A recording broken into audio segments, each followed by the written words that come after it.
இப்பொழுது நாம் பார்க்க போகும் மருத்துவம் குழந்தைகளுக்கான ஒரு அற்புதமான மருத்துவத்தை இப்பொழுது நாம் பார்க்க போகிறோம். சிறு குழந்தைகள் முதல் 10 வயது குழந்தைகள் வரை தோல் நோய் மற்றும் கரப்பான் நோய் என்கிற நோய் வந்துவிட்டால் அவர்களை எவ்வாறு நாம் சரி செய்து கொள்ளலாம் என்பதற்கான ஒரு மருத்துவத்தை இப்போது பார்க்க போகிறோம். அதற்காக நாம் எடுத்துக்கொள்ளப்பட்ட மூலிகை விதை எட்டி கொட்டை. மிக அற்புதமான எட்டி மரத்திலிருந்து கிடைக்கக்கூடிய அற்புதமான ஒரு மரம் இந்த விதையாகும். இந்த விதை மிகுந்த நன்மை தரக்கூடிய ஒரு விதை. ஆனால் மிகவும் பத்திரமாக கையாள வேண்டும். ஏனென்றால் எட்டி விதை சற்று விஷத்தன்மை உடைய ஒரு விதையாகும். ஆகையால் மிகுந்த ஜாக்கிரதையோடு இந்த விதைகளை நாம் கையாள வேண்டும். சிறு குழந்தைகள் இருக்கும் இடத்தில் இந்த எட்டி விதைகளை வைக்கக்கூடாது. சிறு குழந்தைகள் வாயிலிட்டால் அந்த குழந்தைகளுக்கு வலிப்பு நோய் மற்றும் விஷக்காய்ச்சல் வந்துவிடும். ஆகையால் பத்திரமாக வைத்து கொள்ள வேண்டும். எட்டி மரம் மிக சிறந்த ஒரு ஆகர்ஷண மரமாகும். எட்டி பழம் முட்டி வலி மற்றும் தோல் சம்பந்தப்பட்ட நோய்களுக்கு மிக அற்புதமான ஒரு பழமாகும். எட்டி பழத்திலிருந்து நாம் தைலம் காய்ச்சி முழங்கால் பகுதியில் நாம் தேய்த்து வந்தோமானால் ஆர்த்ரைட்டிஸ் என்று சொல்லக்கூடிய அந்த அழற்சி நோய் பூரணமாக நீங்கிவிடும். கீழ்வாதத்திற்கு மிக சிறந்த அற்புதமான ஒரு தைலமாகும். குதிகால் வலி என்பார்கள். கேல்கேனியல் ஸ்பர் என்று ஆங்கிலத்தில் அழைப்பார்கள். குதிகாலில் நமக்கு வலி வந்துவிட்டால் இந்த எட்டி பழத்தை நன்றாக சூடு செய்த செங்கல் மீது 1-2 நசுக்கி வைத்துவிட்டு நம் பாதத்தை அந்த பழத்தின் மீது நன்றாக தேய்த்து வந்தோமானால் நமக்கு வரக்கூடிய குதிகால் வலி பூரணமாக நீங்கிவிடும். மேலும் எட்டி மரம் மிக சிறந்த ஒரு மாந்திரீக ஆகர்ஷண மரம். ஆகையால் தான் எட்டி மரம் ஊருக்குள் வைக்காமல் ஊருக்குள் ஒதுக்குப்புறமாக வளர்த்து வருவார்கள். இந்த எட்டி மரத்திலிருந்து முற்றிய கட்டைகளை எடுத்து சிறு சிறு மணிகளாக நாம் கோர்த்து கழுத்தில் அணிந்து வந்தோமானால் குழந்தைகளுக்கு வரக்கூடிய பல்வேறு வகையான நோய்கள் வராத வண்ணம் பாதுகாக்கலாம். எட்டி விதைகளை கொண்டு நாம் தைலம் தயாரிக்கலாம். எட்டி பூக்களிலிருந்து பல்வேறு வகையான நோய்களை நாம் போக்கிக் கொள்ளலாம்.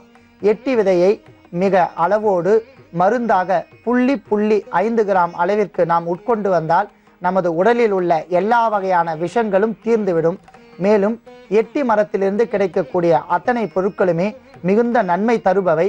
எட்டி மரத்திலிருந்து கிடைக்கக்கூடிய சுள்ளிகளை கொண்டு நாம் ஆகுதி என்கிற முறையில் வைதீகமான ஓமம் செய்தால் நமக்கு எதிரி தொந்தரவுகள் இருக்காது என்று சித்தர் பெருமக்கள் கூறுகிறார்கள்.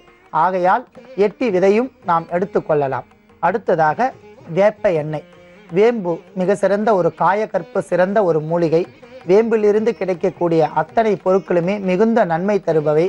100 ஆண்டுகள் கடந்த வேப்ப மரத்திலிருந்து வெட்டி எடுக்கப்பட்ட பட்டையை குடிநீர் செய்து நாம் குடித்து வந்தோமானால் ஸ்கின் சம்பந்தப்பட்ட அனைத்து நோய்களும் நீங்கிவிடும். சொறி சிரங்கு மற்றும் கரப்பான் தோல் நோய்கள் போக்கிவிடும். உடம்பில் உள்ள இரத்த நாளங்கள் சுத்திகரிக்கப்பட்டு பித்தத்தை அதிகரிக்காமல் வாத பித்த கபம் சிலோத்துமம் இவை அனைத்தும் நேர்மையாக வைத்திருக்கக்கூடிய அற்புதமான ஒரு மரம் இந்த வேம்பு. வேப்பம் பூவை நாம் நன்றாக காய வைத்து பூவை எடுத்து துவையல் செய்து சாப்பிட்டோமானால் நாவறட்சி, நாவில் நீர் ஊறல் மற்றும் தண்ணீர் தாகம், பித்த மயக்கம், தலை கிருகிருப்பு இவையெல்லாம் நீக்கிக் கொள்ளலாம். வேப்பம்பழத்தை காயகற்பமாக உண்டு வந்தால் உடல் ஆரோக்கியமாக இருக்கும். வேப்ப இலை மிக சிறந்த ஒரு கிருமி நாசினி. உணவிலோ அல்லது பல்வேறு இடங்களில் விஷங்கள் இருந்தால் வேப்ப இலைகளை அந்த இடத்தில் நாம் சிறிதாக போட்டுவிட்டால் விஷக்கிருமிகளை காற்றில் மூலமாக பரவக்கூடிய விஷக்கிருமிகளை ஈர்த்து கொள்ளக்கூடிய ஆற்றல் வேப்பிலைக்கு உள்ளது. நம் உடலில் வெம்மை காலத்தில் அம்மை நோய் என்கிற நோய் வந்தால் அந்த நோயை தணிப்பதில் மிக சிறந்த ஆற்றல் வேப்பிலைக்கு உள்ளது. அந்த சமயத்தில் சிறிது மஞ்சள் தூள் வேப்பிலை கலந்த அந்த நீரால் தெளித்து வந்தால் அம்மை காலத்தில் வரக்கூடிய அந்த கொப்பளங்கள் படிப்படியாக வடிந்து கொண்டே இருக்கும். அந்த நீர் மற்ற இடங்களுக்கு பரவாமல் பாதுகாக்கக்கூடிய அற்புதமான ஒரு மரம் வேப்ப மரம். ஆகையால் வேப்ப எண்ணெயும் நாம் எடுத்துக்கொள்ளலாம்.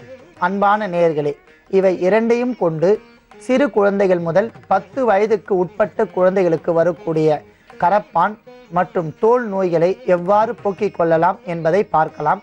அதற்காக நாம் 100 மில்லி அளவிற்கு வேப்பெண்ணெயை நன்றாக காய்ச்ச வேண்டும்.